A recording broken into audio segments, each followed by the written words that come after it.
안녕하세요. 저는 82세 접어든 박현우 박사입니다. 인생에서 많은 것을 배워왔지만 한 가지 결정만큼은 깊이 후회하고 있습니다. 바로 요양원에 들어간 선택입니다. 그 당시에는 옳은 결정이라고 믿었죠. 제 가족도 권했고 필요한 돌봄과 편안함을 모두 누릴 수 있을 거라고 약속했습니다. 저도 그 말을 믿었습니다. 하지만 막상 요양원에 들어가 보니 제가 상상했던 것과는 전혀 다른 현실이 기다리고 있었습니다. 아마 이 영상을 보고 계신 여러분 중에서도 본인이나 가족을 위해 요양원을 고민 중이신 분들이 있을 겁니다. 아마 안전하다, 편리하다는 이유로 생각하고 계실 수도 있겠죠. 하지만 그 한 걸음을 내딛기 전에 제가 겪어보고 나서야 깨달은 6가지 사실을 꼭 말씀드리고 싶습니다. 왜냐하면 요양원의 삶은 단순히 편리함 이상의 문제이기 때문입니다. 거기 들어가면 모든 것이 바뀌게 됩니다. 그리고 한번 들어가면 다시 나오는 일은 생각보다 훨씬 어렵습니다. 부디 끝까지 함께 해주세요. 이 이야기 중 어떤 부분은 여러분을 놀라게 할 수도 있습니다. 그리고 혹시 주변에 요양원을 고민하는 분이 계시다면 이 영상이 그분에게도 큰 도움이 될 수 있을 것입니다. 자, 그럼 지금부터 시작해 보겠습니다. 후회. 일내 독립성을 잃었다는 것. 요양원에 들어가고 나서 가장 큰 충격은 작은 방 정해진 식사 시간, 낯선 사람들 때문이 아니었습니다. 바로 내 삶에 대한 통제권을 잃었다는 사실이었습니다. 들어가기 전에는 제 나름의 생활 패턴이 있었습니다. 언제 일어나고 언제 식사하고 하루를 어떻게 보낼지 제가 스스로 결정했죠. 원할 때 산책을 나가고 스스로 음식을 만들어 먹으며 좋아하는 의자에 앉아 책을 읽는 평범한 자유가 있었습니다. 하지만 요양원에 들어오자마자 깨달았습니다. 제 시간이 더 이상 제 것이 아니라는 사실을요. 아침 식사는 정해진 시간에 나옵니다. 제가 배가 고프지 않아도 마찬가지죠. 소등 시간도 제 의사와 상관없이 정해진 시간이 되면 불이 꺼집니다. 산책을 나가고 싶어도 허락을 받아야 하고 도와줄 직원이 있어야만 가능했습니다. 무엇을 먹을지, 무엇을 입을지 같은 단순한 선택조차 이제는 특권처럼 느껴지기 시작했습니다. 입소 첫 주였던 어느 날 낯선 침대에서 일어나 스트레칭을 하고 집에서 읽던 책을 찾으려 했습니다. 그런데 방을 둘러보는 순간 뭔가 가슴이 덜컥 내려앉았습니다. 여긴 제 집이 아니었습니다. 제가 아끼던 책, 좋아하던 의자, 오랜 세월 모아온 소소한 위안거리들이 다 사라졌습니다. 대신 차가운 벽, 내가 고르지 않은 침대, 그리고 설명하기 힘든 이질감만이 남아 있었습니다. 저는 더 이상 제 삶의 주인이 아니었습니다. 가장 힘들었던 것은 한번 독립성을 포기하면 다시 되찾는 것이 거의 불가능하다는 깨달음이었습니다. 적응할 수밖에 없으니까요. 직원이 오늘 메뉴는 이것입니다. 라고 하면 더 이상 따질 기운조차 없어집니다. 산책하고 싶어도 이제는 그저 시스템에 맞춰야 하냐 한다는 생각이 들어 더는 묻지 않게 됩니다. 이런 식으로 사람은 점점 시스템에 맞춰 살아가지만 그 안에서 자기 자신을 조금씩 잃어가게 됩니다. 혹시 요양원을 고려하고 계시다면 한 번만 더 스스로에게 물어보세요. 내 삶을 내가 선택한다는 그 작은 자유를 포기할 준비가 되어 있는가? 왜냐하면 한번 잃고 나면 그 자유가 얼마나 소중했는지 절실히 깨닫게 될 것이기 때문입니다. 후회의 2. 잊혀진 존재가 되었다는 느낌. 요양원에 들어와서 마주한 가장 고통스러운 진실 중 하나는 바깥 세상은 나 없이도 계속 흘러간다는 사실이었습니다. 처음에는 가족이 자주 찾아오겠다고 안심시켜 주었습니다. 저도 그 말을 믿었죠. 처음 몇 주 동안은 딸이 매주 한 번, 손주들도 주말마다 찾아와 주었습니다. 그때만 해도 여전히 제 옛날 삶과 이어져 있는 느낌이 들었습니다. 하지만 몇 달이 지나자 방문은 점점 뜸해졌습니다. 딸은 전화를 걸어오는 것으로 대신했고 손주들도 학교와 직장으로 바빠졌습니다. 명절은 더더욱 마음이 힘들었습니다. 모두가 온다고 약속했지만 막상 당일이 되면 계획이 바뀌기 일쑤였고 저는 결국 공동거실 한켠에 홀로 앉아 문만 바라보았습니다. 다른 어르신들도 저처럼 문을 바라보며 누군가 찾아오기를 애타게 기다리는 모습이었습니다. 가족이 저를 사랑하지 않게 된 건 아닙니다. 단지 그들의 삶이 너무 분주할 뿐이었습니다. 매일 함께 있지 않으면 괜찮겠지, 잘 지내겠지 라고 쉽게 생각하게 되나 봅니다. 하지만 진실은 요양원에 오래 있을수록 누군가의 관심과 사랑이 여전히 필요하다는 사실을 더더욱 잊혀가기 쉽다는 겁니다. 어느 날 저녁 방 안에서 휴대전화를 들고 아들에게 전화를 걸까 말까 망설였습니다. 괜히 부담이 될까 두려웠습니다. 나 여기 있다는 걸 굳이 다시 상기시키고 싶지 않다는 생각이 들었거든요. 그래서 결국 전화를 내려놓았습니다. 그 순간 문득 깨달았습니다. 이제 이게 나의 일상이 되어버렸다는 것을요. 그저 하루하루 흘러가는 시간을 바라보며 누군가가 나를 기억해 주기를 바라기만 하는 삶. 혹시 요양원을 고민하고 계신다면 스스로에게 물어보세요. 나는 이 외로움을 감당할 수 있을까? 가족이 아무리 사랑한다고 해도 막상 눈앞에서 사라지면 마음에서도 금세 멀어질 수 있다는 걸 꼭 기억해 주세요. 후회. 삶의 목적을 잃어버린다는 것. 처음 요양원에 들어갈 때는 단순히 사는 장소만 바꾸는 일이라고 생각했습니다. 하지만 곧 깨달았습니다. 사는 이유까지도 바뀌게 된다는 것을요. 집에 있을 때 저는 여러 가지 책임을 가지고 있었습니다. 나름의 생활 패턴도 있었고 작은 취미도 있었고 아침에 눈을 뜨는 이유도 분명했습니다. 작은 일이라도 의미가 있었죠. 예를 들어 화분에 물을 주거나 직접 커피를 내려 마시거나 방을 정돈하는 일도 저에게는 중요한 삶의 일부였습니다. 하지만 요양원에 들어온 뒤로는 그런 작은 일상의 의무조차 사라졌습니다. 식사는 차려져 나오고 청소도 직원이 해주고 키우던 화분조차 제 것이 아니었습니다. 처음에는 솔직히 좋다고 생각했습니다. 이제 더는 신경 쓸 것도 없고 푹 쉴 수 있겠구나. 하지만 몇 주가 지나자 뭔가 점점 비어가는 느낌이 들었습니다. 하루하루가 너무 길었습니다. 할 일이 없으니 그저 시간을 흘려보내는 느낌뿐이었죠. 다른 어르신들에게서도 같은 모습을 볼 수 있었습니다. 예전에는 활력이 넘쳤던 분들이 이곳에서는 멍하니 앉아 하루 종일 창밖만 바라보거나 텔레비전을 틀어놓고 시간을 때우는 모습을요. 한 번은 정수영 할아버지 가명 이반노 라는 분을 알게 되었는데 84세였고 평생 몫으로 일하셨던 분이었습니다. 집에 있을 때는 언제나 뭔가를 고치고 만들고 손을 움직이며 지내셨다고 합니다. 그런데 이곳에 오고 나서는 더 이상 망치나 톱을 잡을 일이 없었습니다. 그분의 손이 한때 그렇게 단단하고 능숙했던 손이 이제는 무릎 위에서 힘없이 놓여 있었습니다.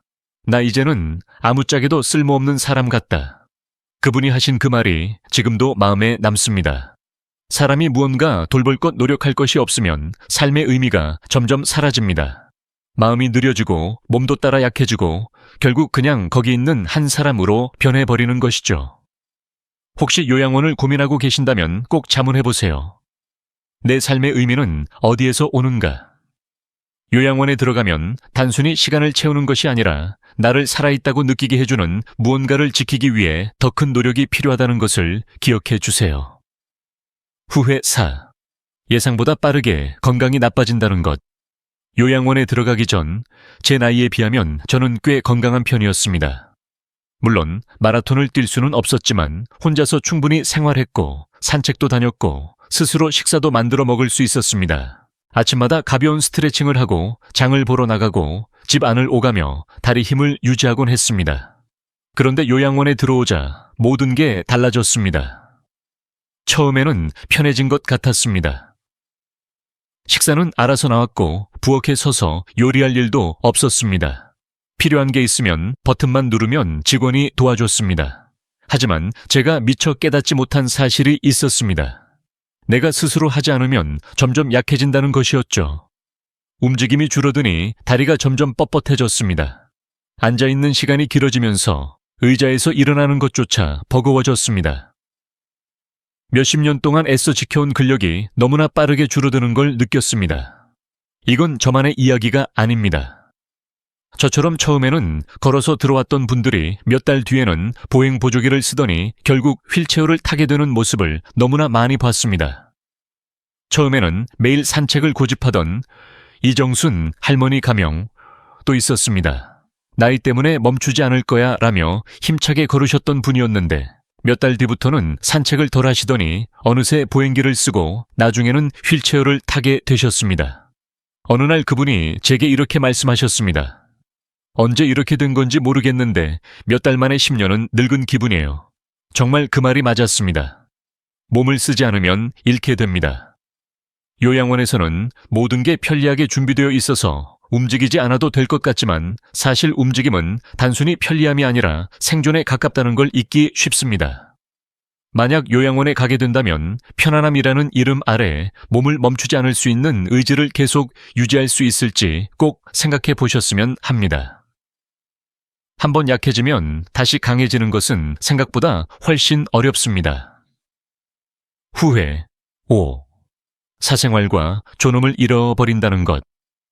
요양원에 들어가기 전에는 얼마나 많은 사생활을 포기하게 될지 제대로 생각하지 못했습니다. 집에서는 제 방이 있었고 원하면 문을 닫고 조용히 쉴 수도 있었고 모든 걸 제 방식대로 할 수 있었습니다. 하지만 요양원에 오니 사생활은 더 이상 당연한 권리가 아니었습니다. 처음부터 계속 누군가의 시선 아래 있다는 느낌이 들었습니다. 직원들이 수시로 출입하고 방을 점검하고 공동 공간에서 늘 다른 사람들과 함께 지내야 했습니다. 혼자만의 시간이란 사치처럼 느껴졌습니다. 심지어 옷을 갈아입거나 화장실을 사용하는 것조차 누군가의 도움이 필요할 때가 많았습니다. 물론 그분들은 자신의 일을 성실히 하고 있을 뿐이었지만 평생 혼자 해왔던 일을 누군가에게 부탁한다는 건 결코 쉬운 일이 아니었습니다.